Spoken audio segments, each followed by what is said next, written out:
میں قربان یا رسول اللہ، میں قربان یا رسول اللہ، میں قربان یا رسول اللہ، میں قربان یا رسول اللہ، میں قربان یا رسول اللہ، میں قربان یا رسول اللہ، میں قربان یا رسول اللہ، میں قربان یا رسول اللہ۔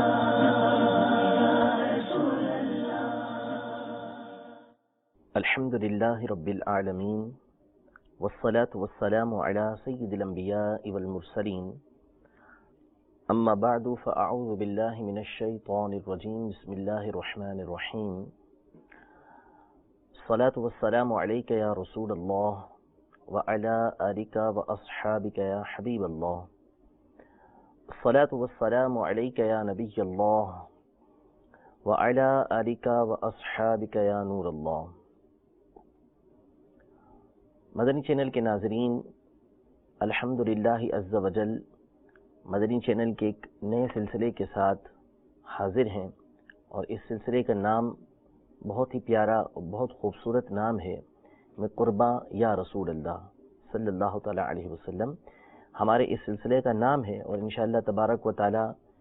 اس سلسلے کے اندر مختصر وقت کے اندر ہم اپنے آقا و مولا مدینے والے مصطفیٰ حضور سرور دو عالم نور مجسم شاہ آدم و بنی آدم صلی اللہ تعالیٰ علیہ وآلہ وسلم کے کمالات، آپ کے بارے میں بڑی پیاری پیاری باتیں جو علماء کرام نے اپنی اپنی کتابوں کے اندر تحریر کی ہیں، اس کو سننے کی سعادت حاصل کریں گے۔ علماء امت کا اور اہل محبت کا ہمیشہ سے یہ قاعدہ رہا ہے کہ وہ نبی کریم صلی اللہ تعالیٰ علیہ وآلہ وسلم کی ذات گرامی کی خوبیاں، آپ علیہ الصلوۃ والسلام کے کمالات، آپ علیہ الصلوۃ والسلام کے فضائل مختلف انداز میں بیان کرتے آئے ہیں، اور ایک تعداد علماء کی وہ ہے کہ جو ہر فضیلت کے اندر نبی کریم صلی اللہ تعالیٰ علیہ وآلہ وسلم کی فضیلت کو تلاش کرتی ہے۔ قرآن و حدیث میں جو فضائل وارد ہوئے ہیں نبی کریم صلی اللہ تعالیٰ علیہ وآلہ وسلم کی ذات گرامی کے بارے میں صراحتاً بالکل واضح الفاظ میں، یا کسی اور کے فضائل کے ضمن میں قرآن و حدیث کے اندر باتیں آئیں، تو وہاں بھی علماء کرام نے ان فضائل کو ایک تو اس کا ظاہری معنی بیان کیا، اور ساتھ ہی ساتھ وہاں نبی کریم صلی اللہ تعالیٰ علیہ وسلم کی فضیلت کو بھی بیان فرمایا۔ مفتی احمد یار خان نعیمی رحمۃ اللہ تعالیٰ علیہ بڑی پیاری بات اپنی کتاب شان حبیب الرحمن میں فرماتے ہیں کہ اگر ایمان کی آنکھ سے دیکھا جائے تو پورے کا پورا قرآن نبی کریم صلی اللہ تعالیٰ علیہ وسلم کی نعت ہے، یعنی پورا قرآن آپ الحمد سے والناس تک پڑھتے چلے جائیں تو آپ کو ہر آیت کے تحت یہ نبی کریم صلی اللہ تعالیٰ علیہ وسلم کی شان اور فضیلت ملے گی، لیکن شرط یہ ہے کہ نظر ایمان کی ہونی چاہیے۔ اگر ایمان کی نظر کے ساتھ آپ نے قرآن پاک کو پڑھا یا علماء نے جو بیان کیا ہے اس کو دیکھا تو معلوم ہوگا کہ ہر آیت کے تحت نبی کریم صلی اللہ تعالیٰ علیہ وسلم کی کوئی نہ کوئی فضیلت موجود ہے۔ اعلی حضرت امام اہل سنت امام احمد رضا خان رحمۃ اللہ تعالیٰ علیہ فتاوی رضویہ شریف میں شیخ عبدالحق محدث دہلوی رحمۃ اللہ تعالیٰ علیہ جو محقق علی الاطلاق ہیں، ان کے حوالے سے نقل کرتے ہیں کہ یہ فرماتے ہیں کہ بعض علماء حقیقتاً وہ گزرے ہیں کہ جنہوں نے قرآن پاک کی ہر آیت کے تحت نبی کریم صلی اللہ تعالیٰ علیہ وسلم کی نعت کو بیان کیا ہے، کہ ہر آیت سے نبی کریم صلی اللہ تعالیٰ علیہ وآلہ وسلم کی فضیلت ثابت ہوتی ہے، آپ علیہ الصلوۃ والسلام کے کمال ثابت ہوتے ہیں، آپ علیہ الصلوۃ والسلام کے فضائل ثابت ہوتے ہیں۔ انشاءاللہ تبارک و تعالیٰ اپنے اس سلسلے کے اندر ہم ایسی ہی باتیں جو علماء نے احادیث طیبہ کے تحت یا ویسے ہی بیان کی ہیں انشاءاللہ ان کو بیان کرنے کی کوشش کریں گے۔ آج کے سلسلے کے اندر سب سے پہلے ہم جو فوائد بیان کرنے کی کوشش کریں گے، جو باتیں بیان کرنے کی کوشش کریں گے، وہ علامہ عبدالرؤف المناوی رحمۃ اللہ تعالیٰ علیہ نے اپنی کتاب فیض القدیر کے اندر ذکر کی ہیں ایک حدیث پاک کے تحت۔ اولاً حدیث پاک سنتے ہیں اور پھر اس کے بعد دیکھتے ہیں کہ یہ عالم دین کہ جو نبی کریم صلی اللہ تعالیٰ علیہ وآلہ وسلم کی محبت سے بھرے ہوئے تھے، ان کے رگ و پے کے اندر، جسم کے اندر نبی کریم صلی اللہ تعالیٰ علیہ وسلم کی محبت جوش مارتی تھی، انہوں نے کس انداز میں اس حدیث پاک کے تحت نبی کریم صلی اللہ تعالیٰ علیہ وسلم کے فضائل کو بیان فرمایا ہے۔ حدیث پاک میں ہے، امام احمد اور امام مسلم رحمہم اللہ تعالی سیدنا انس رضی اللہ تعالی عنہ سے روایت کرتے ہیں، نبی کریم رؤوف الرحیم صلی اللہ تعالی علیہ وآلہ وسلم نے ارشاد فرمایا، آتی باب الجنت یوم القیامہ فاستفتحوا فیقول الخازن من انت فاقول محمد فیقول بک امرت الا افتح لأحد قبلک، رواہ الامام احمد و مسلم عن انس رضی اللہ تعالی عنہ۔ یعنی جب قیامت کا دن ہوگا تو میں جنت کے دروازے کے پاس آؤں گا اور اس کو کھلواؤں گا، تو جو خازن جنت ہوگا، جنت کا داروغہ ہوگا، وہ کہے گا کہ من انتا، آپ کون ہیں؟ فاقول، تو میں کہوں گا محمد صلی اللہ تعالیٰ علیہ وسلم، یعنی اپنا نام حضور علیہ الصلوۃ والسلام بتائیں گے۔ فیقول، تو وہ جو خازن جنت ہوگا، داروغہ جنت ہوں گے حضرت رضوان، یہ کہیں گے کہ آپ ہی کے لیے مجھے حکم دیا گیا تھا کہ میں آپ سے پہلے کسی کے لیے جنت کا دروازہ نہ کھولوں۔ اس حدیث پاک میں سب سے پہلی بات یہ بیان کی کہ آتی باب الجنہ، میں جنت کے دروازے کے پاس آؤں گا۔ عربی زبان کے اندر آنے کے لیے، کہیں جانے کے لیے مختلف طرح کے الفاظ استعمال ہوتے ہیں۔ بندہ کہیں جا رہا ہے، جیسے اردو میں بھی ہوتا ہے، ایک ہوتا ہے جا رہے ہیں، ایک کہتے ہیں تشریف لے جا رہے ہیں، بڑے انداز کے اندر تشریف لے کر جا رہے ہیں۔ مختلف الفاظ یہ استعمال ہوتے ہیں اور مختلف اس میں پہلو ہوا کرتے ہیں۔ تو اب ایک ہوتا ہے کہ جا رہے ہیں اور ایک ہے کہ تشریف لے جا رہے ہیں۔ تو اسی طرح عربی زبان کے اندر بھی مختلف الفاظ یہ کہیں آنے کے لیے، کہیں جانے کے لیے استعمال ہوتے ہیں۔ عام طور پر کہیں آنے کے لیے، کسی مقام پر پہنچنے کے لیے دو لفظ استعمال ہوتے ہیں، آتی یعنی اتیان جس کو بولتے ہیں عربی کے اندر، اور دوسرا مجیہ یعنی جا کے الفاظ استعمال ہوتے ہیں۔ ان دونوں میں ایک فرق ہے کہ جب آتی کا لفظ استعمال ہوا جو اتیان سے نکلا ہے، اس کا مطلب ہوتا ہے کہ جب بندہ انتہائی ناز کے ساتھ اور انتہائی اس کو عزت دی گئی ہو اور اس کے اوپر رضا موجود ہو، انتہائی اس کو عزت دی گئی ہو اور اس عزت کے ساتھ، تعظیم کے ساتھ، تکریم کے ساتھ وہ کسی مقام پر جائے تو اس کے لیے آتی کا لفظ استعمال کرتے ہیں۔ یعنی نبی کریم صلی اللہ تعالیٰ علیہ وآلہ وسلم نے اس حدیث پاک کے اندر آتی کے الفاظ استعمال کیے کہ میں جنت کے دروازے پر آؤں گا۔ یہ نہیں کہا کہ اجیئو، میں آؤں گا۔ اجیئو کا معنی بھی یہی بنتا ہے اور آتی کا معنی بھی یہ بنتا ہے، لیکن آتی کے اندر مزید فائدہ یہ موجود ہے کہ آتی کا لفظ اس وقت استعمال کیا جاتا ہے جب کوئی بندہ انتہائی تعظیم کے ساتھ، تکریم کے ساتھ، احترام کے ساتھ کسی مقام پر پہنچتا ہے تو اس کے لیے کہا جاتا ہے کہ فلاں شخص یہ آیا، فلاں شخص تشریف لے کر آیا۔ اس کے لیے عربی زبان میں اتیان کے لفظ یعنی آتی کے لفظ استعمال یہ ہوتے ہیں۔ تو یہ فرق ہے مختصر سا ایک الفاظوں کا۔ تو علامہ منابی رحمۃ اللہ تعالی علیہ فرماتے ہیں کہ یہ حدیث پاک کے اندر نبی کریم صلی اللہ تعالی علیہ وسلم نے یہ فرمایا، آتی باب الجنہ، میں جنت کے دروازے کے پاس تشریف لے کر آؤں گا، یہاں اجیئو کے الفاظ استعمال نہیں کیے۔ تو اس میں نقطہ یہ ہے کہ نبی کریم صلی اللہ تعالی علیہ وآلہ وسلم انتہائی ناز کے ساتھ، انتہائی تعظیم اور تکریم کے ساتھ اور ایسی حالت میں جنت کی طرف جا رہے ہوں گے کہ ہر ایک آپ کے اوپر رشک کر رہا ہوگا۔ تو اس لیے نبی کریم صلی اللہ تعالی علیہ وآلہ وسلم نے آتی کے لفظ استعمال کیے۔ اس سے معلوم ہوا کہ ہمارے علماء کس قدر نبی کریم صلی اللہ تعالی علیہ وسلم کے فضائل کو بیان کرنے کے حریص ہوتے تھے کہ انہوں نے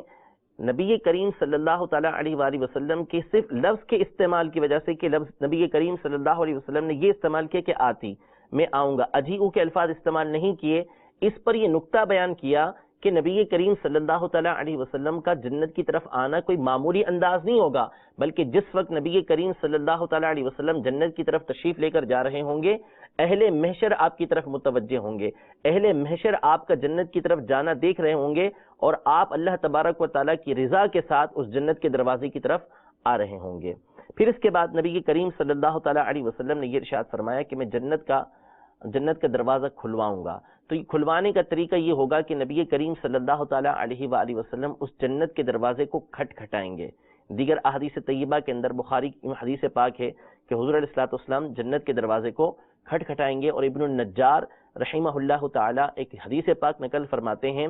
کہ جنت کے دروازے کو جب نبی کریم صلی اللہ تعالیٰ علیہ وآلہ وسلم کھٹکھٹائیں گے تو اس کھٹکھٹانے سے اتنی خوبصورت آواز، اتنی پیاری آواز پیدا ہوگی کہ کانوں نے کبھی ایسی پیاری آواز نہیں سنی ہوگی۔ پھر رضوان جنت یہ آئیں گے اور عرض کریں گے کہ من انتا، آپ کون ہیں؟ اب یہاں پر سوال ایک پیدا ہوتا ہے۔ علامہ مناوی رحمۃ اللہ تعالی علیہ نے فیض القدیر کے اندر اس سوال کو اٹھایا کہ یہ رضوان جنت کا کہنا من انتا کہ آپ کون ہیں، اس پر نبی کریم صلی اللہ تعالیٰ علیہ وسلم فرمائیں گے کہ میں محمد فرمائیں گے۔ سوال یہ پیدا ہوتا ہے کہ جنت کے جو دروازے ہیں ان کا اگر کوئی اندر کھڑا ہو تو باہر والا دیکھ لیتا ہے کہ اندر کیا ہو رہا ہے، اور اندر سے کھڑا ہوا باہر والے کو دیکھ رہا ہوتا ہے، یعنی بالکل آر پار اس میں نظر آ رہا ہوتا ہے۔ اب رضوان جنت کے دروازے پر آئے، جنت کے دروازے پر آ کر باہر دیکھتے ہیں کہ نبی کریم صلی اللہ تعالیٰ علیہ وسلم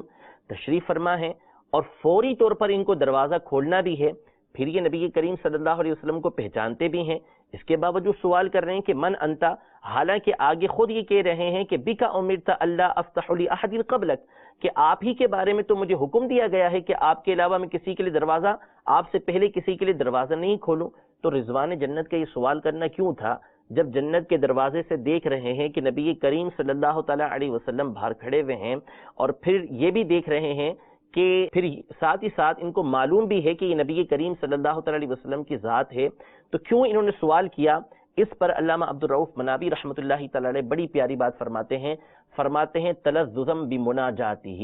یعنی جو فرشتے ہیں ان کو نبی کریم صلی اللہ تعالیٰ علیہ وآلہ وسلم سے گفتگو کرنے میں بڑا مزہ آتا ہے۔ اگر یہ فوری طور پہ دروازہ کھول دیتے تو نبی کریم صلی اللہ تعالیٰ علیہ وسلم سے گفتگو کس طریقے سے ہوتی؟ تو حضور علیہ السلام سے گفتگو کرنے کے لیے کہ آپ سے گفتگو ہو، اس کی لذت مجھے حاصل ہو، انہوں نے نبی کریم صلی اللہ تعالیٰ علیہ وسلم کا نام مبارک پوچھا۔ یہاں ایک واقعہ اعلیٰ حضرت امام اہل سنت نے فتاوی رضویہ کی 28ویں جلد میں بھی اور المعتقد کے حاشیے پر بھی نقل کیا ہے کہ ایک حدیث پاک ہے، علماء امتی کا انبیاء بنی اسرائیل، میری امت کے علماء یہ بنی اسرائیل کے انبیاء کی طرح ہیں۔ یہ ایک حدیث پاک موجود ہے، اس کے اوپر کافی کلام ہے، لیکن تحقیق یہ ہے کہ حدیث پاک ثابت ہے۔ تو نبی کریم صلی اللہ تعالیٰ علیہ وآلہ وسلم نے یہ ارشاد فرمایا، یہ حدیث پاک موجود ہے، حدیث پاک میں ہے کہ میری امت کے علماء جو ہیں وہ انبیاء بنی اسرائیل کی مثل ہیں۔ تو خواب میں ایک صاحب نے یہ دیکھا کہ انبیاء کرام علیہ السلام جمع ہیں اور نبی کریم صلی اللہ تعالیٰ علیہ وسلم موجود ہیں۔ اس میں نبی کریم صلی اللہ علیہ وسلم سے سوال کیا کہ آپ نے یہ فرمایا ہے کہ میری امت کے علماء یہ انبیاء بنی اسرائیل کی طرح ہیں، یعنی جس طرح انبیاء بنی اسرائیل جو ہے وہ دین کا کام کرتے رہے، تبلیغ کرتے رہے، اسی طرح علماء امت بھی یہ دین کا کام کرتے ہیں، ورنہ مرتبے میں کوئی برابری نہیں ہے۔ تو بہرحال انہوں نے سوال کیا نبی کریم صلی اللہ علیہ وسلم سے، تو حضور نے فرمایا ایسا ہی ہے۔ تو فرمایا وہ کس طریقے سے؟ تو وہ بزرگ کہتے ہیں کہ نبی کریم صلی اللہ تعالیٰ علیہ وآلہ وسلم نے حضرت امام غزالی رحمۃ اللہ تعالیٰ علیہ کی روح کو حاضر ہونے کا حکم فرمایا۔ حضرت امام غزالی رحمۃ اللہ تعالیٰ علیہ یہ حاضر ہوئے تو سیدنا موسیٰ علیہ نبینا علیہ السلام نے ان سے سوال کیا کہ آپ کا نام کیا ہے؟ تو امام غزالی رحمۃ اللہ تعالیٰ علیہ نے عرض کی کہ میرا نام محمد بن محمد غزالی ہے۔ تو موسیٰ علیہ نبینا علیہ السلام نے فرمایا کہ میں نے صرف تمہارا نام پوچھا تھا، تم نے اپنے والد کا نام بھی بتا دیا، اپنے دادا کا نام بھی بتا دیا اور اپنی نسبت غزالی بھی بتا دی، تو یہ کیوں، ایسا کیوں؟ تو میں نے تو صرف تمہارا نام پوچھا تھا۔ تو سیدنا امام غزالی رحمۃ اللہ تعالیٰ علیہ نے موسیٰ علیہ السلام سے عرض کی کہ آپ سے بھی تو آپ کے رب عز و جل نے فقط اتنا پوچھا تھا کہ آپ کے ہاتھ میں کیا ہے، وما تلک بیمینک یا موسیٰ، کہ اے موسیٰ آپ کے سیدھے ہاتھ کے اندر کیا ہے؟ تو آپ نے بھی تو اللہ عز و جل کی بارگاہ میں عرض کیا تھا کہ قال ہی عصائی، میرا یہ عصا ہے، اتوکأ علیہا واحش بہا علی غنمی ولی فیہا معارب اخرى، کہ یہ میرے سیدھے ہاتھ کے اندر میرا عصا ہے، میں اس کے ذریعے سے ٹیک لگاتا ہوں، پتے جھاڑتا ہوں، اور بہت سارے میرے اس کے اندر فائدے موجود ہیں۔ حالانکہ آپ کے رب نے آپ سے فقط اتنا پوچھا تھا کہ آپ کے سیدھے ہاتھ کے اندر کیا ہے۔ تو موسیٰ علیہ السلام نے یہ فرمایا کہ اصل میں مجھے اپنے رب سے جو مناجات تھی، جو گفتگو تھی، اس میں بڑا مزہ آ رہا تھا، تو اس لیے میں نے بات کو طویل کیا۔ تو حضرت امام غزالی رحمۃ اللہ تعالی علیہ نے بارگاہ موسیٰ علیہ السلام کے اندر عرض کی کہ مجھے بھی آپ سے گفتگو میں مزہ آ رہا تھا، اس لیے میں نے اپنا نام، اپنے والد کا نام، اپنے دادا کا نام، یہ سب کچھ بتا دیا۔ پھر نبی کریم صلی اللہ تعالیٰ علیہ وسلم نے امام غزالی رحمۃ اللہ تعالی علیہ کو جانے کا حکم دیا۔ اس واقعے سے یہ معلوم ہوا کہ جو بڑی ہستیاں ہوتی ہیں، بڑی شخصیات ہوتی ہیں، ان سے گفتگو میں مزہ آتا ہے، اور نبی کریم صلی اللہ تعالیٰ علیہ وسلم کی ذات گرامی تو تمام ہستیوں میں، مخلوق میں سب سے بڑھ کر ہے، اس لیے رضوان جنت کو نبی کریم صلی اللہ تعالیٰ علیہ وسلم سے گفتگو میں بڑا لطف آ رہا تھا۔ تو انہوں نے نبی کریم صلی اللہ تعالیٰ علیہ وآلہ وسلم سے استفسار کیا کہ آپ علیہ السلام من انتا، کہ آپ کون ہیں؟ تو نبی کریم صلی اللہ تعالیٰ علیہ وسلم نے فرمایا محمد، میں محمد صلی اللہ علیہ وسلم ہوں۔ اس پر انہوں نے عرض کی کہ آپ ہی کے لیے مجھے حکم دیا گیا تھا کہ آپ سے پہلے میں کسی کے لیے جنت کا دروازہ نہ کھولوں۔ ابھی اس حدیث پاک کے مزید مدنی پھول باقی ہیں، انشاءاللہ عز و جل آئندہ سلسلے کے اندر ہم نبی کریم صلی اللہ تعالیٰ علیہ وآلہ وسلم کے فضائل و کمالات اس حدیث پاک کے حوالے سے مزید عرض کریں گے۔ رب تبارک و تعالی ہم سب کو نبی کریم صلی اللہ تعالیٰ علیہ وسلم کی سچی عقیدت، محبت نصیب فرمائے، آمین بجاہ النبی الامین صلی اللہ تعالیٰ علیہ وآلہ وسلم۔ میں قربان یا رسول اللہ، میں قربان یا رسول اللہ، میں قربان یا رسول اللہ، میں قربان یا